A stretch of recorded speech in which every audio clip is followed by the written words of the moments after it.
Guys, welcome once again to In Conversation with. It is your girl, Mpumi K Mbonane. I am back with another great guest. We are halfway through the year, and yeah, you looked at your vision board, we're like, ooh, I'm nowhere. Forget about that today. We are going to be having a very powerful conversation around purpose and profits and all of those things. But before we get into it, help me welcome my guest. Hi, Mpumi. You were supposed to say, I need to get those background.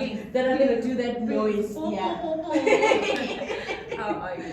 I'm good. Thank you so much for taking your time to have a sit down with us. You are welcome to In Conversation with. Thank you for having me. Your story is amazing. There's an element of empowerment that could really boost me and everyone in every part of our lives and wherever we may be. But before we get into it, who is Mpumi? Where do you come from? What are you about? We were just talking now about how difficult this question is to answer. I know. Because you don't know, should I tell them about my family, about my business, what actually? But I am Mpumi who grew up in Soweto, Ejablane. I was raised by my mom because 9 months after my birth, my dad decided to ditch the family. So that came with its own complexities. Yes. But what I really appreciate is that my mom worked a clothing factory, a factory. And so naturally, if you're working at such an environment, you have to leave early. You have to come back late, right? So she'd leave at the crack of dawn. I think every time she left for work. And so I would be alone often. And people wonder why I say this because I've got 2 siblings. But the thing is, my sister is 17 years older than me. My brother is 11 years older than me. Oh, so they grew up together. Yeah. And then there's like, you. Why are you looking like that? So by the time I was up and about, my sister was married. My brother was all over the streets. And so I literally was by myself a lot. And I'm sharing this because even though the fact that my family was split and torn at such a young age for me, being in that situation taught me so much independence, and I became such a good decision maker because things need to happen after school. I'm at home, there are people knocking, yes, and I had to say, no, we're fine. We can't thank you. That's mama like hi, me. Right? So it taught me to be very responsible. It taught me to be a good decision maker. Until this point, I am very comfortable with making big decisions because I've been doing this, right?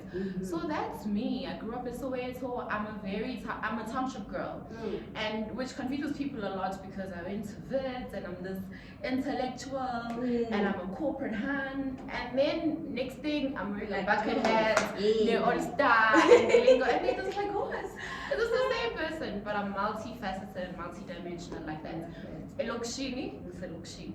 In church, I'm in church. In corporate, I'm in corporate. When it's time to have intellectual debates, that's me. So that's me in a nutshell. I'm just a lot of shapes and shades. That's what and I love. embrace all of them. That's what I love about us women. Yeah. I'm sorry to be like that. Yeah. But we are such shapeshifters This is true.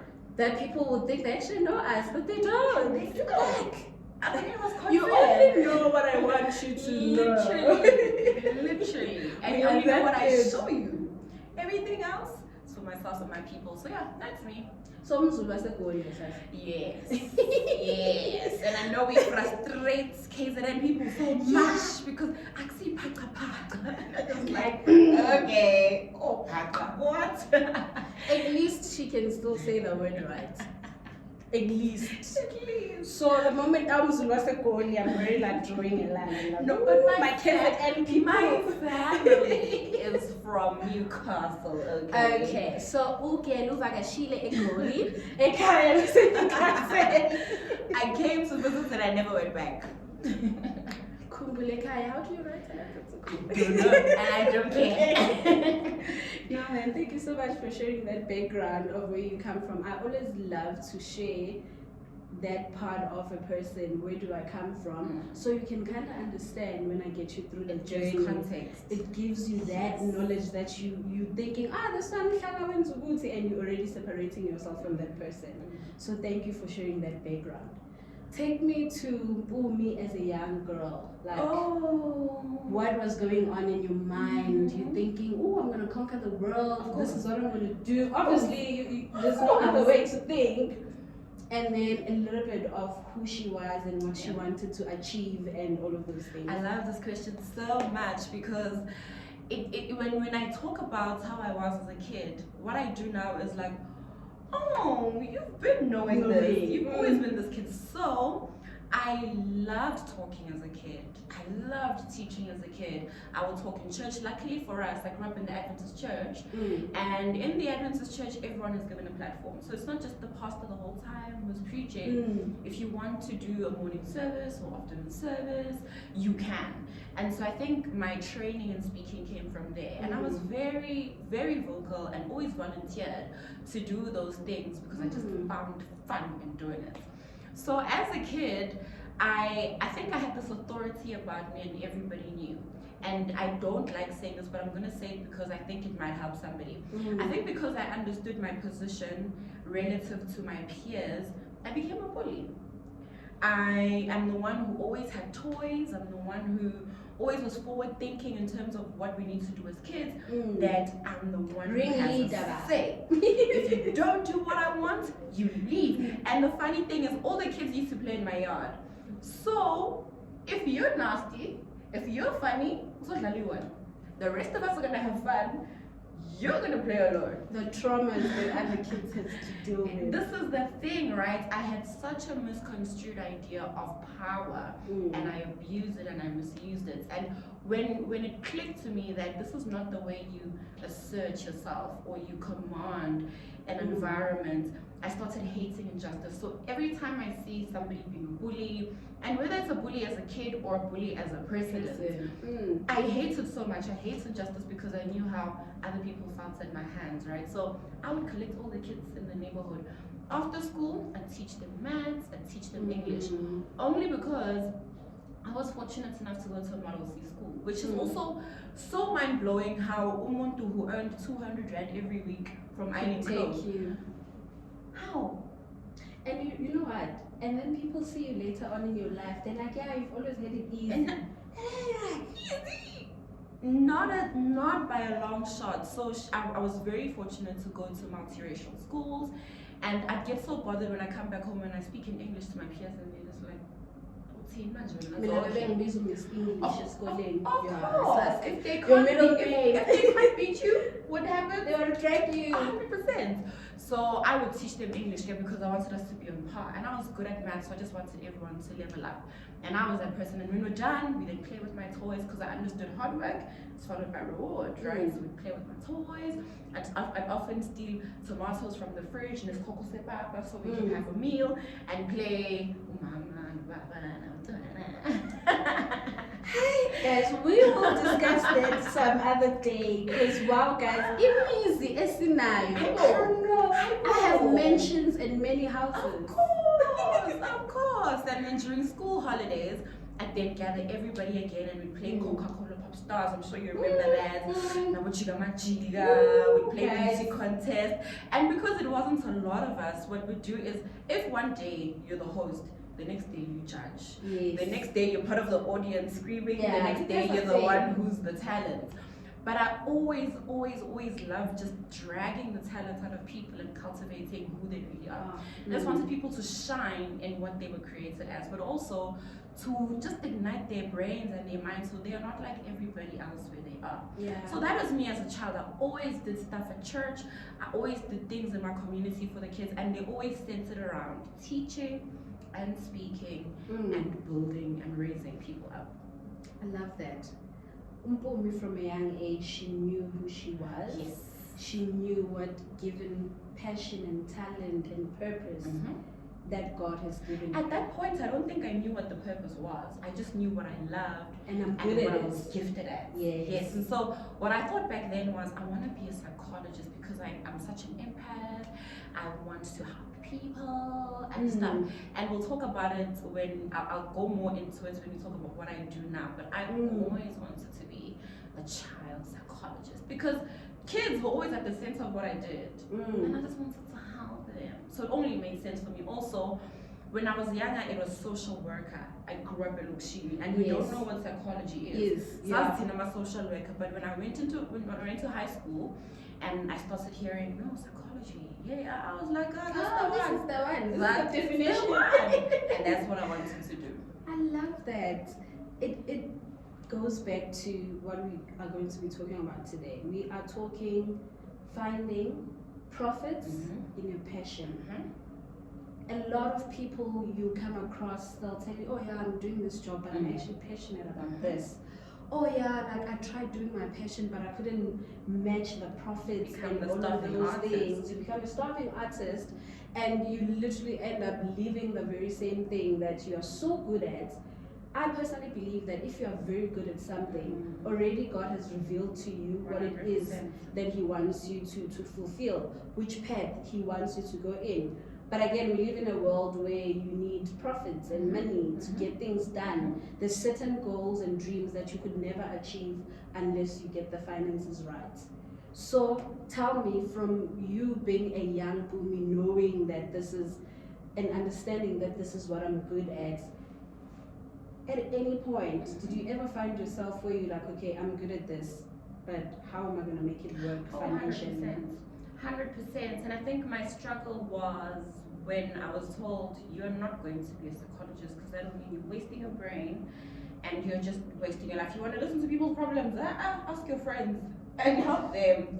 Not as a career, but I understood when that was said to me because it was said by somebody close to me, and I understood that they were coming from a place of, yeah, we don't have the luxury of you going to school for 7 years. Yes. Find something that is quick, that is promising of a career afterwards, and then take it from there. So I actually envy the generation that's living now because the world has evolved so much. Back when we were younger and we had to make the choice to study, we didn't have social media, our TikTok, to dance, YouTube for tutorials. We had none of those things. You really just had to play it by ear if you were from a place that is not as advantaged or not as advanced as those who went to St. Stithians and Kiro. Okay, well, we didn't have Kiro then, but our, what is the school that I have in my mind? Crawford. So those people had more access and more knowledge, and us, and there were so places many like, limitations. all we see is a mother who goes to iron clothes, is a police officer who was a shoprite. We don't have visible representations of people doing things that are beyond just working with their hands. And for someone who's a brainiac like me, it was very challenging because you said earlier, I wanted to change the world. I'm not going to change the world behind a till at ShopRite. I'm not going to change the world behind an ironing board. But then the ideas weren't there, right? The exposure wasn't there. But the people that are living in this generation have absolutely no excuse. No excuse, because everything is at your fingertips. And the other thing is, the world is waking up to the right brain dominance. And here's what I mean by this. Whenever you realize that you were passionate about something when you were younger, it wasn't necessarily something that had to do with your left brain. And your left brain is more analytical. It's black, it's white, it's math, it's accounting, 100%. It is a little part of your brain that connects the dots logically. Your right brain is more airy fairy, touch and go, it's color, it's shape, it's sound, it's the creative side of you. And what the schooling system did and what the capitalistic system did is that it suppressed right brain thinking and lauded or put on a pedestal left brain thinking. That is why today a lawyer, an engineer, an accountant, a doctor are paid higher than a musician, a dancer, an actor, a because speaker. A speaker. They don't even want to pay a speaker. They're just like, no. You're touching me in my studio where the speaker's concerned, because I don't think there is a profession that allows you to be left brain and right brain as a speaker. You have to be creative, but you also have to think. You do research. You apply yourself. Because if you're going to stand and speak about something that people can Google, you're not worth your time. but you have to apply yourself. You have to be There's a creative. certain way you must present it. You see, so we have to talk about that speaker thing Yes. someday. But anyway, left brain dominance was so loaded and put on a pedestal that those are the careers that are worth anything. If you say to Umuntu, I go to the National School of the Arts, it's like, okay, clearly you've got money. But if you say, I go to Wits Medical School, it's, ooh, you're smart because of the perception. But what I love about what's happening now with the rise of social media and the Internet of Things is that right brain thinking is also now coming to be as rewarded as left brain thinking. Recognized. Influencers make very good money. Dancers on TikTok, making good money. People who have jokes about pop-ups, skumba, they're making it big now because there's a good balance. Yes. In fact, people are running away from the left brain and wanting to pursue their passions in the right brain domain, because even the things we chose weren't things we wanted, weren't things we were passionate about. And you see it's gradually becoming in school. Grade 1 to grade 5, you're still doing artistic stuff. Grade 6, technology. They're speaking now there's no arts and science culture. No arts and culture, because we're groomed to all be feeded into this capitalistic system. So I can't even remember what the question was, but I just wanted to add that context, right? That in the past we were all forced into a route, into a channel, because of how the world was then. But now there's a good desire for left brain thinkers or people who are left brain dominant, and there's also an equal appetite for those who are just creative and feelers and all of that. And that's why coaches are now on the rise. That's why mental health and therapy can now be discussed, because people are realizing we need that balance. Where we are leading to. I love what you were saying. In our time, there were like a lot of limitations that the generation for now are like so privileged. They've got so much in their hands. And I love what you were saying, explaining the brain, how it operates. You now understand that I've got this passion, and now I'm not limited to being a doctor, a nurse, as the society taught the previous generation. And there's nothing wrong with that. There are people who are passionate about being surgeons, and that's and great. they do it great. Yes. I love it as well. But now there's more room open for the creatives. The world is more accepting of everybody as they talents, are and the talents that they have. So we've moved away from you saying, yeah, I'm passionate about this, but I have to work here because I can't make money here. Let's bring it to practical. What do you do now, and how did you get to do what you do, and how do you get it to work for you in every aspect? That story is That is why I'm here. We came for this story. That story is my claim to fame. So I've already told you about the kind of kid that I was, right? Yes. But when I get to grade 11 and I say I want to be a child psychologist, my brother-in-law says, no way in hell. You'll be wasting your brain. You're good at math, you're good at science, find something in engineering. And I thought, geez, I don't want to waste my brain. So that brain, this good brain, hello. So that's me looking at prospectus from different universities, and I went through Rose University, I went through UCT, I went through UJ, but I had more of an inkling towards Wits because between grade 10 and grade 12, I was part of a program called Targeting Talent, and it was actually an initiative or an idea of the former Vice Chancellor, Prof. Loisonono. So him like almost every black kid in this country was also raised in a very impoverished home, and when he made it, he's like, I'm going back to fetch the others. So the program was for kids from disadvantaged backgrounds who are brilliant, so kids who are talented basically, but don't have an incubator for the talent because of where they're from. So between grade 10 and grade 12, every school holidays we'd either go to Vert or Birchwood Hotel, where we are literally being made to experience the life of somebody who's in university. So we slept at res, We ate at the Find dining hall. yourself. We ate at the dining hall. We had lectures from 8 to 5. In the evenings we'd have sports, or we'd have dance, or we'd have music. But it was so well rounded, and it was intended for us to see a bigger world, you know, to see the bigger picture. And so in my mind, even though I was looking at all these universities, I knew that Wits was going to be the one for me because it had groomed me for the past 3 years. So I took the prospectus and I'm like, okay, I'm going to study engineering at Wits, but I don't know what. Go through the book, chemical engineering. Oh, no, sounds difficult. Even the name sounds difficult. You're like, aeronautical, oh, guys. mechanical, mechanic. Because again, I don't have an idea. Then I saw mining engineering as what can be so difficult? There's nothing difficult. Like, I can do this one.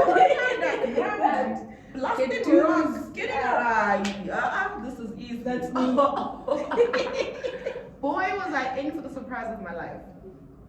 I got into first year in 2013, and I'm just like, everything sounds like Greek. But when you think about it, it was. I got Gamma, Phi, Sigma. I didn't even go that far. I Sounds like, guys, mechanics, physics, calculus. Hey, it was also difficult. I remember calling my sister saying, I can't do this. Nope, not for me. I can't. If psychology isn't a thing, then law, because I'd still be helping people. My sister's like, no, I don't want you to sit at home with a degree. So many lawyers are at home. Here's a funny story. My sister, not too long ago, enrolled in a law qualification. Didn't you say there's so many of them? But that helped me because it helped me stick it through, right? In second year, I don't know if I got smarter or the workload wasn't that much, but I did well in second year. And when I look at my transcript from first year, I'm just like, I think we're completely because my marks are good. You still consider it. It was hard. It wasn't that passion and that love. So second year, easier. I remember we walk into class and our geology lecturer comes in and says, the mining industry is falling apart. And we're like, hey, we're only in second year. What do you mean it's already falling? How can it fall? How is it falling apart? No. But anyway, she's like, no, China was on their infrastructure boom. They were building, and they needed our minerals. Now they're done building. They don't need our minerals anymore. So it was called basically the China wasted 100% years of my life. of misery because it was so difficult. And she's like, no, China meltdown. They're done. They don't need us anymore. And I'm just like, sissy, what should we do with this information? And in that moment, so I'm Christian, right? So in that moment, I'm like, in tongues, like. I felt like a Jonah. You know the story of Jonah who was sent to one place and went to Jehovah, it is me. You did not tell me to come here. In the mining industry, it is me. My people are sleeping on the lawns. They are studying their Bachelor of Arts in psychology. That's where I need to be, Mila. It is me. Throw me out. Throw me out. And I wasn't thrown out because that year I had to go back in. Final year also went great, but at that point I already decided that I am not going underground. That is not going to be my portion. So you have an option when you're in mining, right? And even the way we are taught, it's very much production. They want all of us to go into the mine. So there are many options. This is something people don't know. You can go into transportation, mine transportation. You can go into ventilation. You can go into blasting. There are so many things, but that is still within production. You can go into mine planning, mine surveying a lot. But I thought, I don't even want to go to the mine because I know myself. I'm not cut out for this. And not because I'm stupid. I did really well. By the time I graduated, I was on the dean's list. Top 10% in the faculty, you know? I did really well. And this is what sometimes happens with people. Because something is going well, they assume that is really that's what I'm supposed to be doing. That's where I'm supposed to be. And mine was just a matter of cause and effect. I've got the brain and I study. naturally I will pass. Because I It's a understand principle. it's a principle. You reap what you sow, you know? And so I did well because I could. But I knew that my heart was not in there. So I thought, okay, let me actually try consulting, because at least there I get to deal with people. So I made that decision, and when applications were going out, I did not even bother applying for work at the mines because I knew I didn't want to go there. But I did apply for a consulting job in Centurion, one firm in Centurion, and that's what I did when I graduated.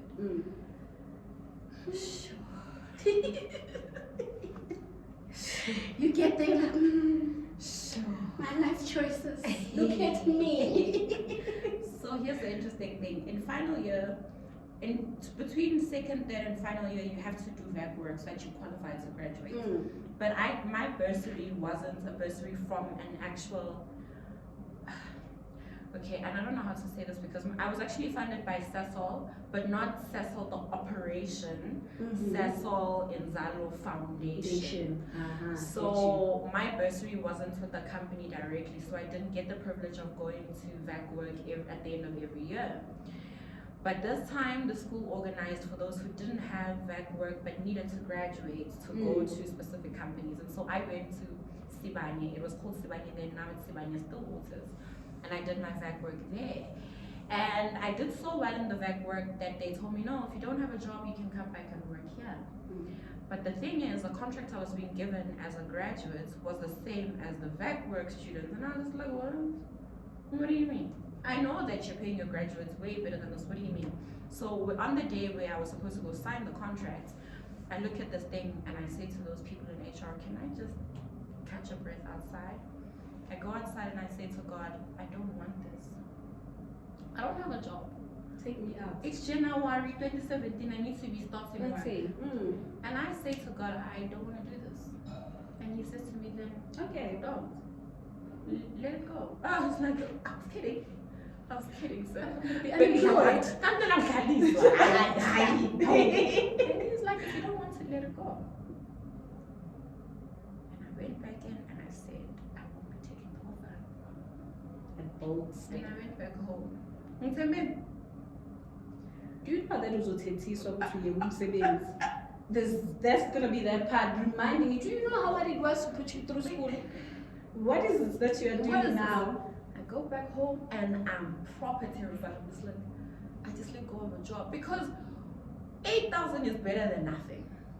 But I was like, no, also the conditions were just horrible. But also, I did not want to work in a mine. I was very clear about that. I go back home and I sleep.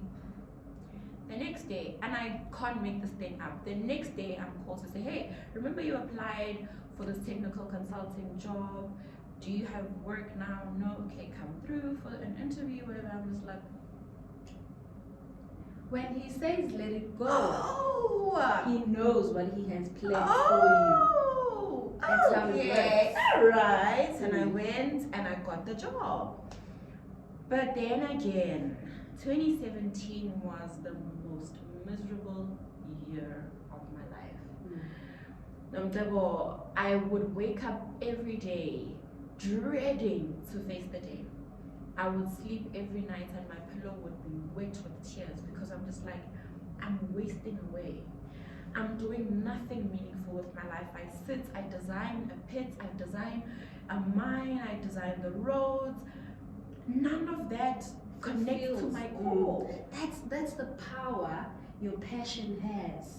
It will always remind you. It becomes your North Star. It really becomes your North Star. The thing that's like, You're not doing what you're supposed to be you're doing. not like, I'm hungry, feed me. Yes. I hated that year so much. In fact, I started having chest pains. Went to the doctor and the doctor was like, there's nothing wrong with you medically. Are you stressed? And I was like, no, nothing is stressing me. But I knew that that was a disease of unfulfillment. I was in a miserable place. I hated my life. I hated the work I was doing. I hated everything. And in that year, I would cry and pray and read like, Lord, I know that what the gap I feel inside cannot be filled by a man, not by more money. No. It's existential. What have you brought me on this earth to do? And I thought, if I'm going to find it, because clearly it's not here, I'm gonna have to look elsewhere. Yeah. And then early in that year, I started applying for jobs in other industries. And I remembered that when I was in school, I loved economics, and when I was in varsity, I liked financial valuation, the financial valuation side of the mind. I'm like, okay, let me try banking. I go look for jobs in banking, and then I find graduate programs for ABSA and Standard Bank, because those are the two that I went to. But the first one was ABSA. The process was so amazing, it was so great. And I remember in that year, because I think I was turning, in 2017, I was turning 23. I said to God, for my 23rd birthday, was it 23rd? For my